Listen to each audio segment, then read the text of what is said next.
Welcome back to the Blue Collar Boxing Podcast. I am Luke from Biloxi. Hit that like button, smash that subscribe button, and give me a follow on at Blue Collar Boxing on X. Breaking news tonight, as reported by Ring Magazine's Mike Coppinger, Anthony Joshua will take on Jake Paul in a sanctioned bout in Miami, Florida, sometime in December. What big news! I have been an outspoken critic of Jake Paul for not taking on big challenges, for not attempting to compete at the highest levels of the sport, despite his conjecture that he is a world-class athlete. I give him credit for this one. If this fight goes through, legitimate credit, legitimate props. There's some concern that the state of Florida may not sanction this bout. That's crap. They will sanction it. They will sanction just about anything. And Jake Paul is ranked number 14 by the WBA. I checked this afternoon. Uh, and that's in the cruiserweight division. I understand this would be about at heavyweight, but there's been plenty of cruiserweights who were ranked in the top 15 who moved up to heavyweight and were allowed to fight sanctioned bouts. Anthony Joshua's been out of the ring about 14 months. His last fight was September of last year, where he was knocked out by Daniel Dubois in 5 rounds in a sort of a barn burner type fight. He's been hanging around, seeing what he wants to do. Does he want to retire? Does he want to continue fighting? Does he want to chase another world title shot? This might be the perfect fight at the perfect time for Anthony Joshua because he's looking for some rounds to come back. He's looking for a high profile fight. It's been rumored this will be on Netflix. That means, I assume, that DAZN is going to take some sort of step aside fee. I'm sure Eddie Hearn is working that out because Anthony Joshua is exclusive to DAZN. However, everyone has their price. So we'll see what happens with that. But back to Jake Paul, I give him some credit here. His last few fights have not been anything to write home about. He really hasn't fought a legitimate boxer since February of 2023 when he lost to Tommy Fury. Since then, he's fought Nate Diaz, MMA in his debut, Andre August, Ryan Borland, Mike Perry, and 60-year-old Mike Tyson. He then went on to fight Julio Cesar Chavez in a cruiserweight bout. So Jake Paul has a bunch of opponents in his background since he lost to Tommy Fury. No one of real note in there. I know we made a big deal about him fighting Julio Cesar Chavez Jr., a fight where Chavez came to pick up a paycheck, fought at cruiserweight. That's clearly not his natural weight class.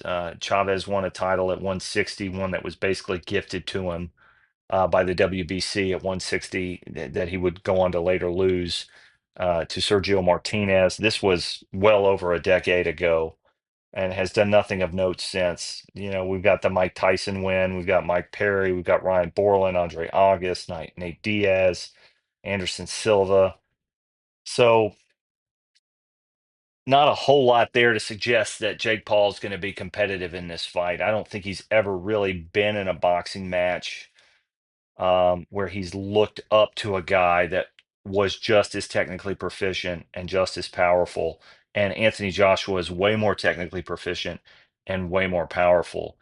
Um, Barring some sort of gentleman's agreement between the two, this will be an easy fight for Anthony Joshua. It will get him exposure on Netflix worldwide, and it will propel him into a title shot, I suspect, when the belts splinter, which I expect to happen probably about summertime next year. I think we're going to get one more fight out of Usyk as undisputed, and then who will probably relinquish some belts or will be forced to.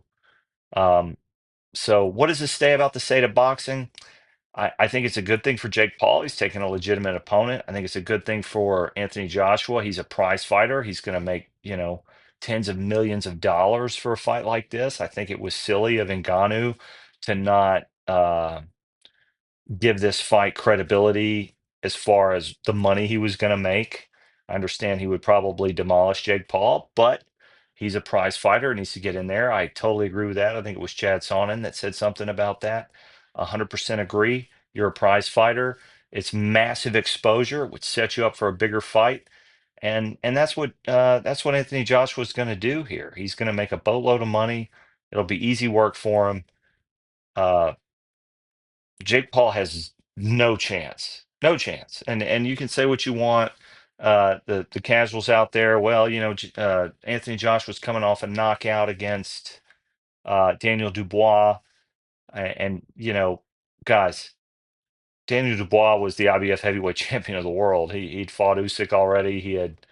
Uh, he had been in with Filip Ergovic.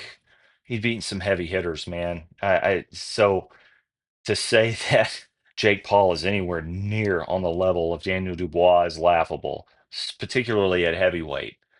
Um, so I would not bet on this fight if I were you. I would steer clear simply because I think there's perhaps going to be some sort of gentleman's agreement. Hopefully not. Um, Hopefully Anthony Joshua does what he needs to do and gets him out of there. He may let him go rounds. He may carry him a little bit, but Jake Paul is not going to be able to take an Anthony Joshua right hand. He simply never fought anyone who can hit like that. And it's not close.